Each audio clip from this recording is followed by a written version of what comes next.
Pittsburgh.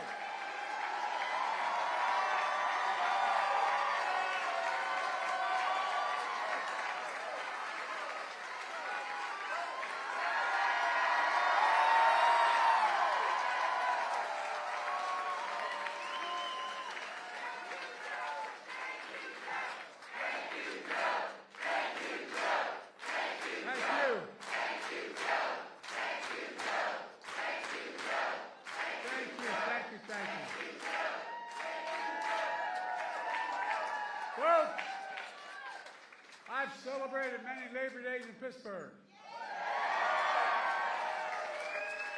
And it's always good to be back with so many great friends. Many of whom flew with me on Air Force One today represent the unit that's been with me since the beginning of my career. Dave's not that old, but since I was a 29-year-old kid. I want to thank Liz Schuler, the AFL-CIO, and Kenny of the IBEW for that strong endorsement. By the way, we have an expression in Delaware. IBEW, when I ran for president, they're the ones that brung me to the dance starting off. Not a joke. And Dave McCall, the Steelworkers.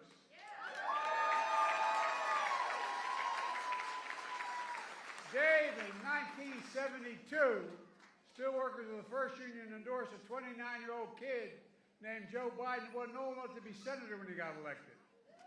It mattered. A guy named Huey Carcella was the district president because we used to have one of the largest labor forces in Claymont, Delaware, and North, over 4,000 workers.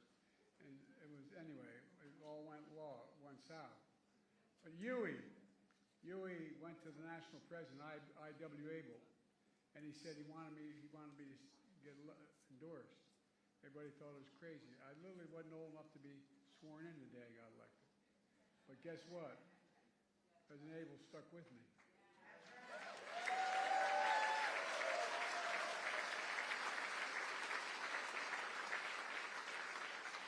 And they got stuck with me for the rest of my career. Eric Dean of the Iron Workers, Tim Driscoll of Bricklayers, April Bell of the SEIU,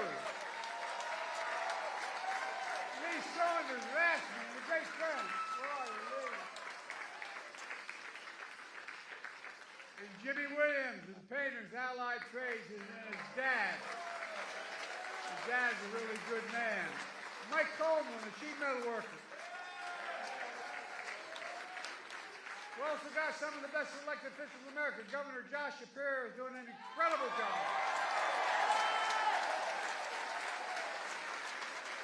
The great Lieutenant Governor Austin Davis. And one of America's best words, Ed Gainey. Ed, you're doing a hell of a job. And Sarah D'Amato, county executive, I think is the hardest job in American politics. Everybody knows where you live and they think you can solve all the problems. You don't have enough money. But I tell you one thing, I'm the first president ever. I used to be a county official when I was 26 years old. And it always bothered me that the federal government would send money to the state to be distributed to the county. Well, what the hell is the state going to send it to the county for? All the state reps need the money. But guess what? Under my administration, it goes straight to the county.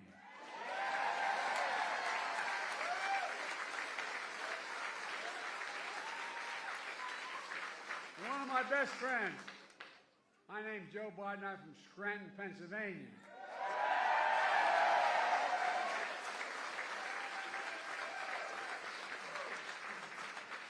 Bobby Casey's been a great friend. His dad was a great friend as well. And by the way, we grew up 3 blocks from one another. 3 blocks. And they still worry about us by showing up.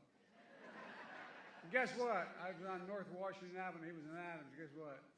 They renamed North Washington Avenue down where I live Biden Way. Worth the effort.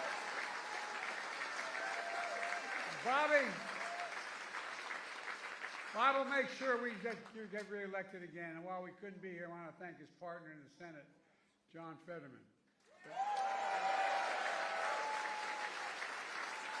If you're in a foxhole, you want Fetterman in there with you. He couldn't be here today, but guess what? He sent the best part of the family, Giselle. She's here.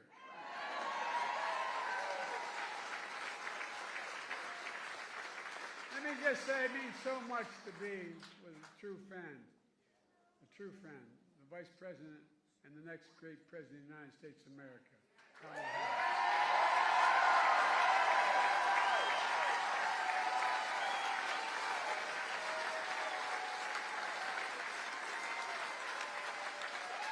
Look, folks, I come from two neighborhoods where it's not hard to say the word union.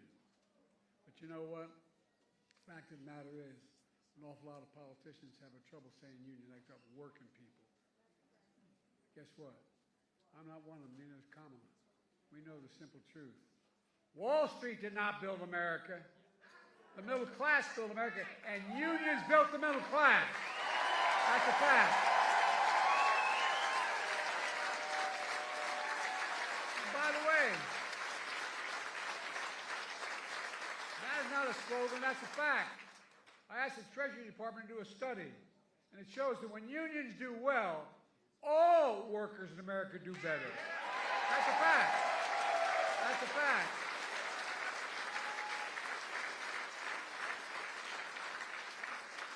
It's the biggest reason why our economy is the strongest economy in the world today, without question. Because of unions. You know, my dad, like many of his generation, going into World War II, wasn't able to go to college. My dad was a really well-read guy, and he was always engaged. And he'd come home from work before he'd go back, he'd close up the shop and for dinner. And the dinner was a place where we had discussions and incidentally ate. You know, my dad taught me. My dad would say this all the time. Remember, Joey, a job, and I give you my word to this, a job is about a lot more than a paycheck. It's about your dignity. It's about the community. It's about your place in the community. And it's about being able to look your kid in the eye and say, honey, it's going to be okay, and mean it. Well, that's why.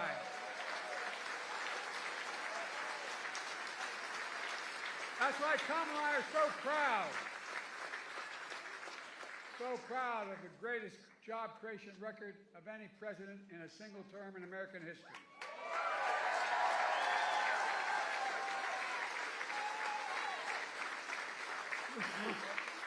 $16 million new jobs so far. 800,000 manufacturing jobs.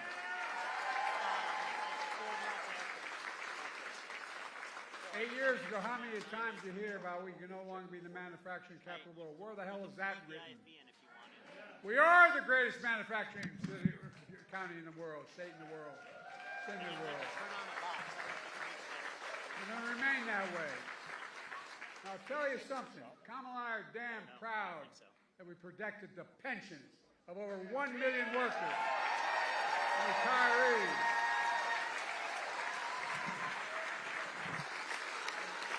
Remember all those years of promise we're going to do something about it? Well, damn it, we finally did with the Boots-Lewis Act. Over 52,000 workers and retirees across Pennsylvania alone are benefiting from that. Not only did we restore the full amount, we got them their back pay as well. We made them whole again. As I once said to Brock, that's a big deal. Yeah, that's a long story. Yes, sir, Liz and Kenny described another big deal. Union workers are rebuilding American infrastructure and building new factories here in America. They told me we couldn't get anything done in infrastructure. $1.2 trillion we got done. Remember Trump, for 4 years, promised every month Infrastructure Week. For 4 years he promised that. He didn't build a damn thing. Nothing. I mean, not nothing. So thanks to our infrastructure law, Pennsylvania so far has received $17 billion. $17 billion.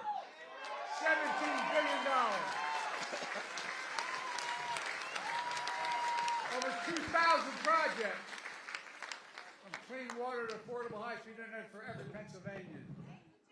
The projects that include $858 million to expand the Montgomery Lock, better accommodate bigger barges to get millions of tons of goods and sell shells faster and more reliable and create thousands of union jobs.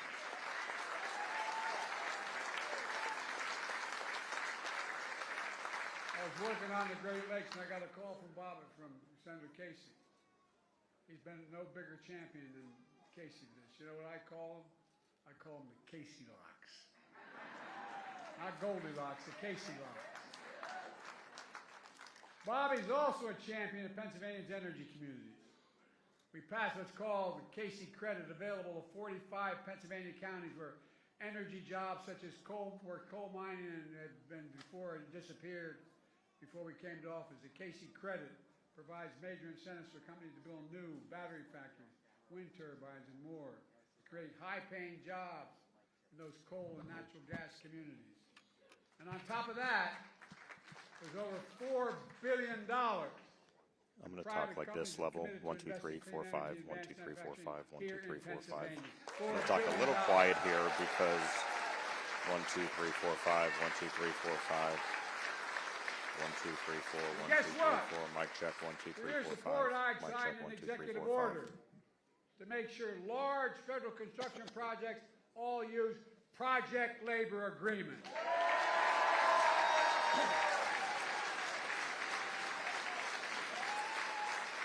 Yes, I can. Can you hear me? Folks at home who may be watching this and tell them know what a project labor agreement is when contractors, subcontractors, and unions put in place before construction begins what the rules are, before it begins. These agreements make sure construction is top-notch, on time, on task, and by the way, on budget.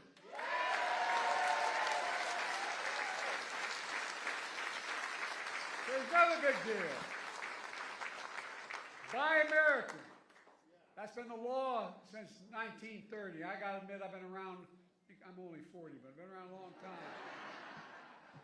But I, quite frankly, until 10 years ago, wasn't aware, you know, back in the 30s, when they were trying to make sure unions could organize and business couldn't interfere, the law was passed that said every penny the president gets from the Senate, the House, and Congress to spend on a project, he should hire an American worker and use an American product. But past administration, seriously, past administration, including my predecessor, failed to buy America. They shipped jobs overseas where labor was cheaper and brought home the product that was more expensive. But not anymore.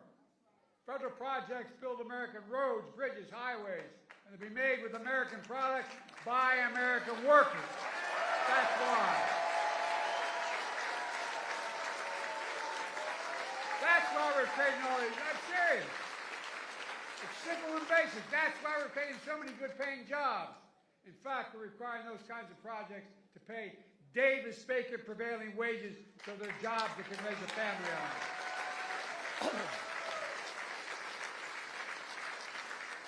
Many of those jobs don't require a college degree. In fact, we expanded registered apprenticeships. Remember all the hell I got for doing that? We got for doing that? Well, guess what? It resulted in hiring over 1 million apprentices since we came to office. And lots of folks don't realize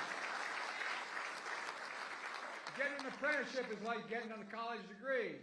Why? You have to train for 4 or 5 years to get that. And some of the best workers in the world are where we are where we are. You know. Yeah, got it. When you're in Pittsburgh, you're standing with steel workers. Let's be clear.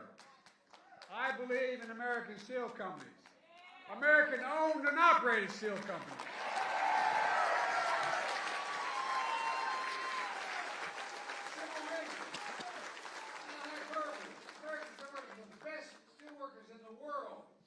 We're going to do a mic check at this level. 1, 2, 3, 4, 5. Doing a mic check at this level. 1, 2, 3. Testing. 1, 2, 3, 4, 5.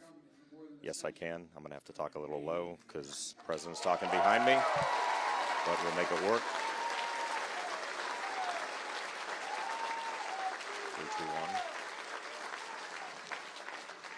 Remember the young Senator Wyden and that National Labor Relations Board was sometimes so anti-labor. It was set up to help labor. Yes. Well, guess what? That's why one of the most significant things we've done, Kamala and I, was appointing the National Labor Board Relations Board that actually believes in unions.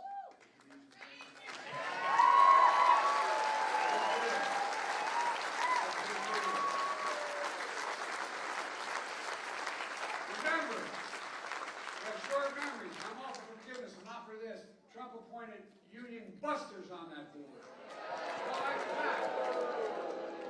But it's real. It affects people's lives. We're going to let that son of a gun do that again? Folks, we made a lot of progress. And Kamala and I are going to build on that progress, and she's going to build on it. I'll be on the sidelines, but I'll do everything I can to help. Now look, I'm not joking when I say, it's not a joke. I said this when I got in 2020, a lot of people didn't believe me. You did, but you didn't believe me. It's all at risk because of Donald Trump, literally. With a stroke of the pen, he can get rid of a lot of this. And do you think this guy gives a damn about your pensions? No, I'm serious. Do you think he loses even an instant of sleep over it? 1, 2, 3, 4, 5. 1, 2, 3, 4, 5. And how hard it is? Do you think he cares about good-paying jobs for hard-working people who built this economy? Hell. He regards picket lines. He'd rather cross one than walk one. But I have no problem walking the picket line. Never have. Nor this Congress.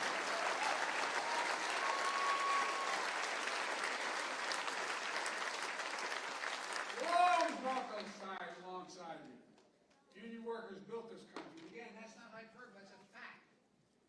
These are facts. They're not campaign slogans. Let me close with this. 5 years ago, I began my campaign for president right here in Pittsburgh. I said one of the reasons I was running was to rebuild the backbone and spine of America. Middle class, working class folks. Not a joke. Think about it. Think about it. 5 years later, we've done just that.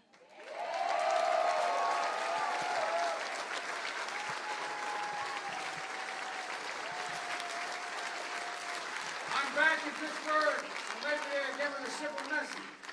As you look at this election, I spent my whole career believing in unions. I'm not joking when I say that. I'm honored to be considered the most pro-union president ever. Yes, she's coming up in a minute.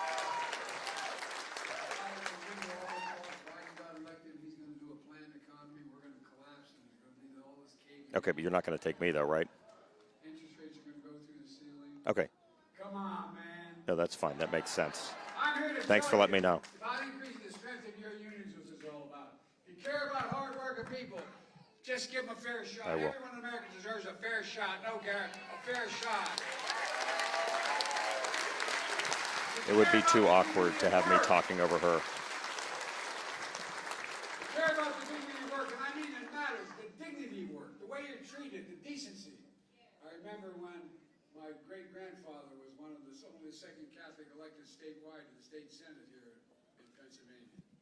And I remember they talked about when they're running against him in 1906.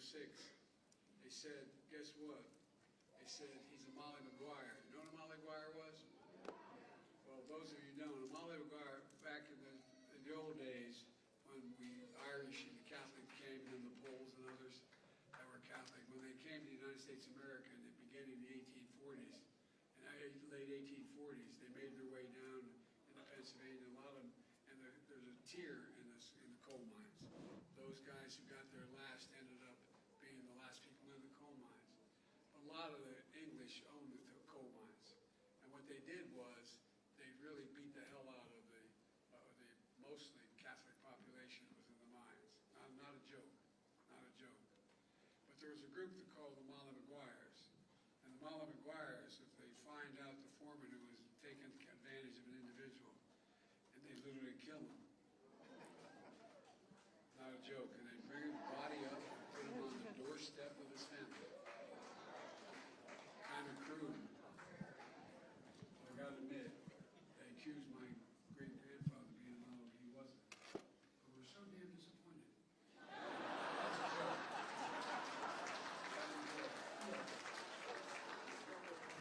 It's about the dignity of work. It's about how you're treated. And when I met with the IBW, when I started off this last campaign first, I said, there's two things I'm asking of me. And I said, two things I'm asking of you. One, you've got to open up your unions to more women.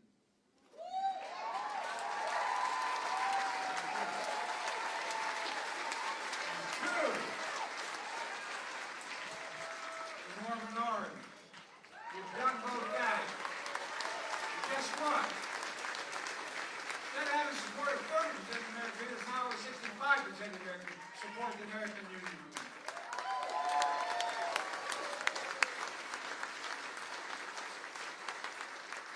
It really is all about the dignity of work. And there's only, if you care about the dignity of work, there's only one person you have a rational choice with this time. That's Kamala Harris.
hosted a meeting right here in this local, and it was part of the White House Labor Task Force that I lead.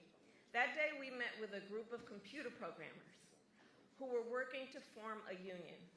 1 month later, they signed their contract and became one of the first technology unions in our nation. Standing on the shoulder of all those who have been here and fought the good fight. So Pittsburgh, I remind us of that to say together, we are fighting to build an economy that works for all working people. And that has always been the vision of the labor movement. And that is the vision of our campaign.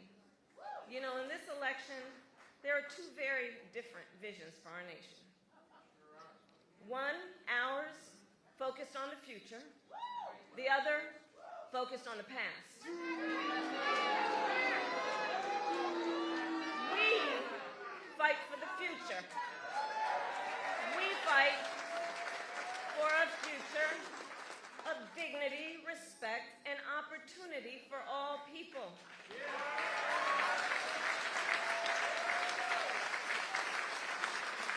We fight knowing it's some backward thinking for those folks who have been suggesting for years that the measure of the strength of a leader is based on who you beat down. You know, that's the stuff they're pushing. That the measure of the strength of a leader is based on who you beat down, when we know the true measure of the strength of a leader is based on who you lift up. Who you lift up. Do you fight for workers? Do you fight for families? Do you fight for those who must be seen and heard and deserve the dignity that comes with hard work? That's what we fight for. And when you know what you stand for, you know what to fight for. So we're 64 days out from this election. Ballots in Pennsylvania will start dropping in 14 days. 14 days. And this election is, as much as anything else, a fight for the promise of America. For the promise of America. We love our country. We love our country. And we know it is one of the highest forms of patriotism to fight for the ideals of our country. And that's what this election is about. And about the promise of America. And I don't need to tell unions what the promise looks like. It's what you do every day.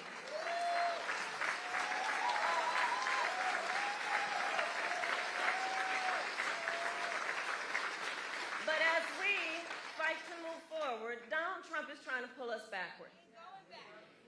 Including back to a time before workers had the freedom to organize.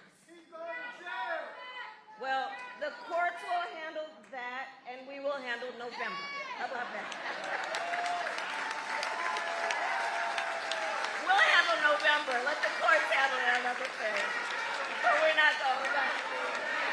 We're not going back. We're not going back.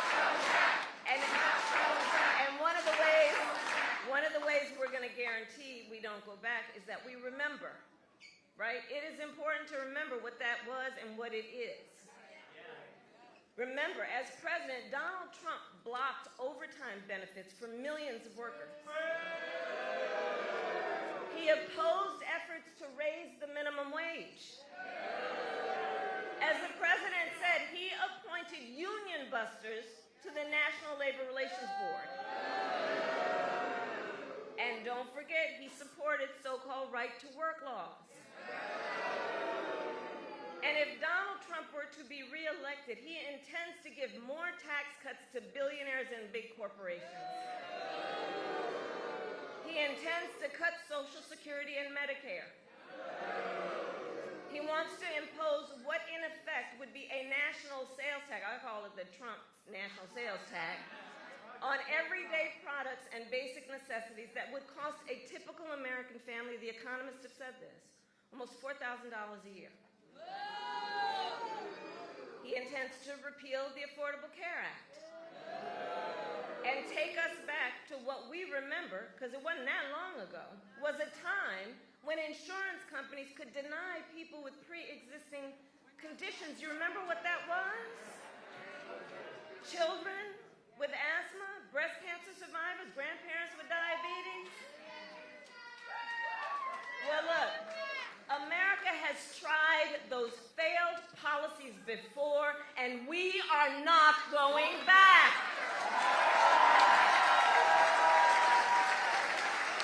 We are not going back. Not going back. And instead, we fight for a future where no person has to go broke just because they get sick. And so, building on the work of President Joe Biden and I and the work we have done in the White House, we will continue to strengthen the Affordable Care Act and make prescription drugs affordable for all Americans. We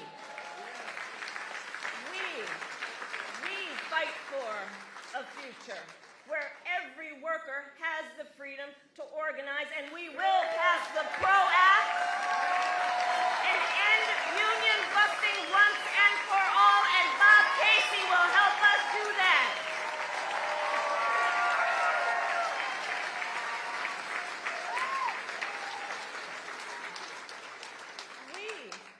We see and know and fight for a future where every person has the opportunity not just to get by, but to get ahead. And so we will continue to build what I call an opportunity economy, so that every American has an opportunity to buy a home or start a business or build intergenerational wealth and have a future that matches their dreams and ambitions and aspirations. Because, of course, that's the nature of who we are as Americans. We have dreams. We can see what is possible unburdened by what has been. We have aspirations. We have ambitions. And the system that is a good system is one that supports that and allows people the opportunity to go where they can see and imagine themselves to be. That's what I'm talking about when I talk about an opportunity economy. We fight for a future where every senior can retire with dignity. And so we will continue to defend Social Security and Medicare and pensions. And pensions. And pensions.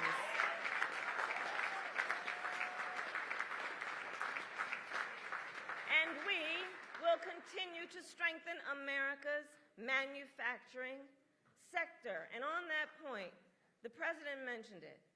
U.S. Steel is an historic American company, and it is vital for our nation to maintain strong American steel companies, and I couldn't agree more with President Biden.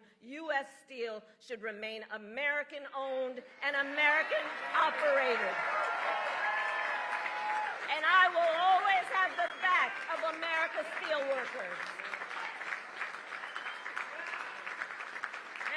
Of America's workers. So, friends, 64 days until the most election of our lives, and probably one of the most important in the life of our nation, truly. And we know this is going to be a tight race to the very end. It's going to be a tight race to the very end. So let's not pay too much attention to those polls. Because as unions and labor knows best, we know what it's like to be the underdog. And we are the underdog in this race. And we have some hard work then ahead of us. But here's the beauty of us in this room. We like hard work. Hard work is good work. Hard work is joyful work. And so in this fight, I will continue to count on the strength, the determination, and the hard work of the leaders in this room to knock on doors, to get folks to the polls, and bluntly put, because the people in here do it, to help us win Pennsylvania.